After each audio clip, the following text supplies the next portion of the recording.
Ladies and gentlemen, welcome to Chanel Jasmine, the best novel Chanel for romantic stories.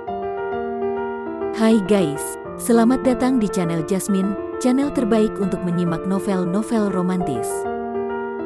Mohon dukung channel ini dengan subscribe, like dan share video-video yang ada di channel ini. Terima kasih. Kaisar Agung Seni Bela Diri bab 727. Hahaha, putra Kaisar Perang tiba-tiba tertawa terbahak-bahak. Namun, kali ini tawanya tidak lagi mengandung sedikit niat membunuh, melainkan dipenuhi dengan intensitas pembunuhan yang mendominasi. Berani sekali ada yang bertindak sombong di depanku. Saat putra Kaisar Perang hendak memberi perintah untuk membunuh Luo Xiu, hukuman bencana guntur surgawi tiba-tiba berhenti. Hukuman bencana guntur telah berakhir. Langit yang sebelumnya gelap dan mendung kini kembali cerah. Area tempat Ji Xiaozi melewati hukuman itu berubah menjadi reruntuhan yang porak-poranda. Ji Xiaozi muncul dengan rambut terurai, pakaian robek, tetapi kecantikannya yang memukau tetap tak tertutupi. Kulitnya bercahaya seperti giok, tubuhnya telah mengalami transformasi besar berkat pembaptisan bencana guntur surgawi, ditambah energi kehidupan yang diperoleh dari mutiara energi gajah perak, yang membuatnya mencapai puncak fisik yang sempurna. Di sekelilingnya, riak-riak ruang melintas seperti gelombang air, seolah-olah dia berada di dimensi waktu yang berbeda dari orang lain. Melihat ini, Luo Xiu tersenyum tipis. Ji Xiaozi tampaknya memiliki bakat luar biasa dalam hukum ruang. Dalam waktu singkat sejak pencerahan, dia sudah mencapai tingkat keempat hukum ruang. Tentu saja, peningkatan awal pada hukum ruang ini relatif cepat karena kekuatannya telah mencapai tingkat Kaisar Dewa. Namun, setelah tingkat hukum ruangnya setara dengan kekuatannya, peningkatan lebih lanjut akan jauh lebih sulit. Dengan langkah ringan, Ji Xiaozi melangkah maju. Hanya dengan satu langkah, dia langsung melewati hambatan ruang dan muncul di samping Luo Xiu. "Kakak, siapa mereka?" Ji Xiaozi bertanya dengan kening berkerut. Hidung kecilnya yang berdebu menambah kesan manis dan menggemaskan. Dia jelas tidak menyukai orang-orang yang menaiki naga emas berkaki 5 itu, terutama pria berjubah naga emas. Pandangan pria itu terhadapnya membuatnya merasa tidak nyaman. Putra Kaisar Perang, Luo Xiu menjawab ringan sambil menghapus debu di hidung kecil Ji Xiaozi dengan tangannya. Gerakan akrab ini tidak dianggap aneh oleh Luo Xiu maupun Ji Xiaozi, mengingat hubungan mereka yang sangat dekat. Namun, di mata putra Kaisar Perang, pemandangan ini sangat mengganggunya. "Selamat, Nona, atas keberhasilan Anda menembus ke tingkat Kaisar Dewa. Bolehkah saya tahu siapa guru Anda?" Putra Kaisar Perang bertanya dengan senyum ramah, berusaha menunjukkan keramahan. Sejujurnya, dia tidak menganggap Luo Xiu penting. Jika bukan karena hubungannya dengan gadis berbaju ungu ini, Luo Xiu mungkin sudah diperintahkan untuk dibunuh sejak tadi. "Kakekku adalah Ji Xuankong, dan dia adalah kakak seperguruanku, satu-satunya murid kakekku," Ji Xiaozi menjawab dengan suara lantang. Dia cukup cerdas untuk menyadari bahwa orang-orang ini memiliki niat buruk terhadap Luo Xiu. Jadi, dia langsung menyebutkan nama Ji Xuankong untuk melindungi kakak seperguruannya. Sebagai satu-satunya Grandmaster Alkimia di dunia besar Tianlu, nama Ji Xuankong dikenal luas bahkan di seluruh 3000 dunia besar. Grandmaster Alkimia seperti dia sangat langka dan menjadi rebutan berbagai sekte kekaisaran besar. Bahkan di dunia besar Tianlu, meskipun Ji Xuankong tidak akur dengan Paviliun Tianlu, kepala Paviliun tidak berani bertindak melawannya. Ini karena seorang Grandmaster Alkimia memiliki pengaruh yang sangat besar dan mampu menarik dukungan beberapa kaisar dewa dengan mudah. "Oh, ternyata Anda adalah keturunan dan murid Grandmaster Xuankong. Bagaimana kalau kita mengobrol lebih lanjut?" Putra Kaisar Perang tersenyum. Dia tentu saja telah mendengar nama besar Ji Xuankong. "Tidak tertarik, saya perlu waktu untuk menstabilkan kekuatan saya," Ji Xiaozi langsung menolak tanpa basa-basi. "Haha, tampaknya saya terlalu lancang. Kalau begitu, kita berbincang lain kali," Putra Kaisar Perang tersenyum canggung. Setelah itu, naga emas berkaki 5 yang dia naiki terbang ke langit dan menghilang di cakrawala. Namun, sebelum pergi, Luo Xiu menyadari bahwa Yao Ye dan beberapa jenius ras iblis lainnya telah meninggalkan tanda pada dirinya dengan menggunakan kekuatan spiritual mereka. Dengan kekuatan spiritualnya, Luo Xiu bisa dengan mudah menghancurkan tanda-tanda tersebut. Dia sangat memahami alasan Yao Ye dan kawan-kawan mengincarnya, yaitu monster kuno pelahap dewa dan teknik pemurnian darah leluhur iblis. "Kakak, hati-hati dengan putra Kaisar Perang itu. Aku merasa tatapannya terhadapmu tidak biasa," kata Ji Xiaozi setelah mereka pergi. Ji Xiaozi sangat berterima kasih kepada Luo Xiu. Jika bukan karena dia tidak akan mampu memahami hukum ruang, apalagi menembus ke tingkat Kaisar Dewa. "Haha, menurutku justru tatapannya padamu yang tidak biasa," Luo Xiu tertawa. Mendengar itu, wajah Ji Xiaozi langsung memerah. Dengan sikapnya seperti itu, aku tidak akan pernah menyukainya. Tapi dia adalah putra Kaisar Perang, jenius nomor 1 di 3000 dunia besar, kata Luo Xiu sambil tersenyum menggoda. Kalau dibandingkan dengan kakak, apa dia masih bisa disebut jenius?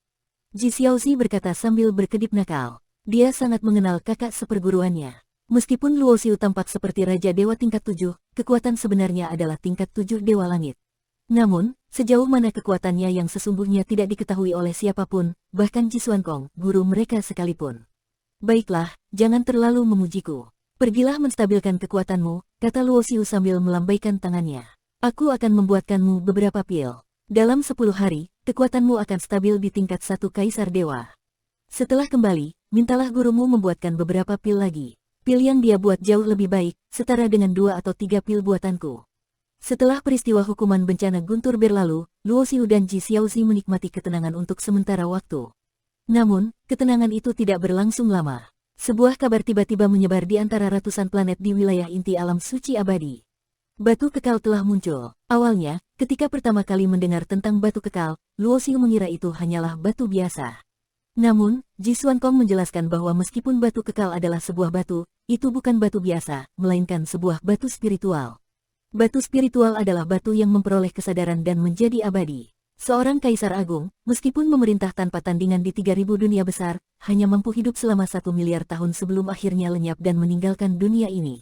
Namun, sebuah batu yang memperoleh kesadaran dapat menjadi abadi, hidup berdampingan dengan hukum langit, dan eksistensinya menjadi kekal.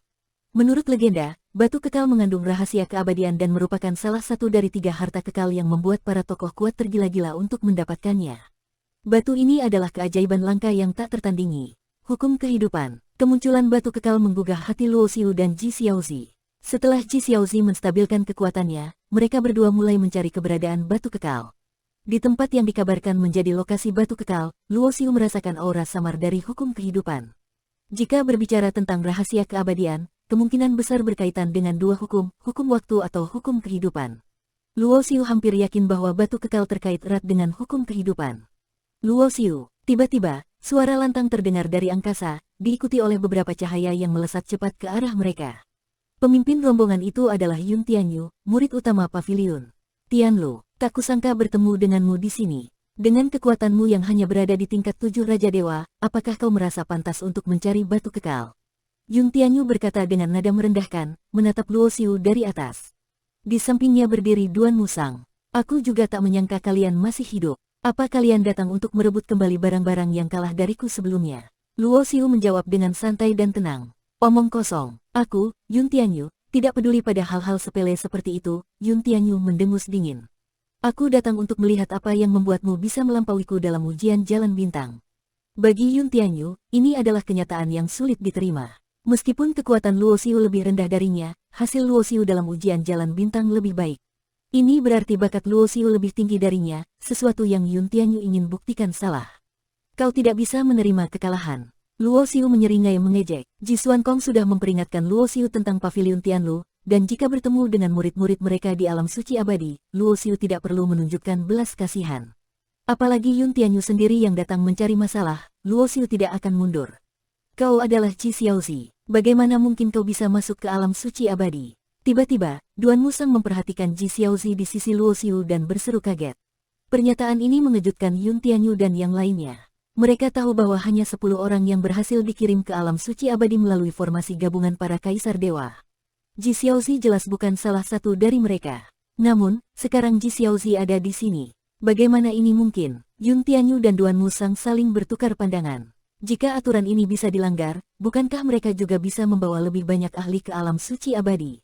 Tangkap mereka. Yun Tianyu tidak lagi peduli pada formalitas dan langsung memerintahkan serangan. Aku akan menghadapi Luo Xiu. Kalian urus Ji Xiaozi, Yun Tianyu memerintahkan. Dia menciptakan tangan besar berwarna hijau yang meluncur untuk menangkap Luo Xiu. Zing! Namun, Ji Xiaozi segera mengeluarkan pedang perangnya. Pedang itu dikelilingi oleh api yang langsung menghancurkan tangan hijau Yun Tianyu.